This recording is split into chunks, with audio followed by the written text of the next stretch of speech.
Bonjour à toutes et à tous.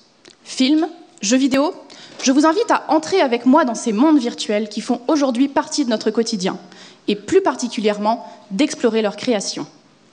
À la création d'un monde virtuel, on commence par y placer des objets. Par exemple ici, du pain, un pot de confiture.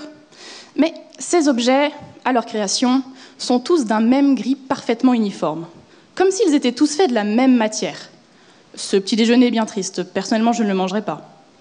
On va alors ajouter de la texture aux objets présents dans la scène. De cette façon, tout devient plus réel et beaucoup plus appétissant. Dans un monde virtuel, les textures sont donc des images qui imitent l'apparence des objets du monde réel et qui permettent de rendre ce monde virtuel plus vivant. L'ennui, c'est que ces textures, il faut les dessiner. Et autant je peux demander à un artiste de décorer la boîte à pain, autant je ne peux pas lui demander de peindre une par une infinité de miettes de pain. Heureusement pour nous, un ordinateur, lui, en est capable. Alors évidemment, on ne peut pas juste tendre un crayon à un PC et lui dire « bon, au boulot maintenant ». Pour que l'ordinateur puisse dessiner des textures, il lui faut une procédure qu'il va pouvoir suivre. Le travail de ma thèse consiste à imaginer et à programmer ces procédures pour qu'un ordinateur puisse dessiner les textures que les artistes ne peuvent pas faire à la main. Pour cela, j'utilise un outil qu'on appelle un bruit procédural. Il s'agit d'une fonction mathématique qui agit un peu comme un dé que je peux truquer et partiellement contrôler. Par exemple, en modifiant les paramètres, il m'est possible de choisir la moyenne ou la dispersion des résultats demandés.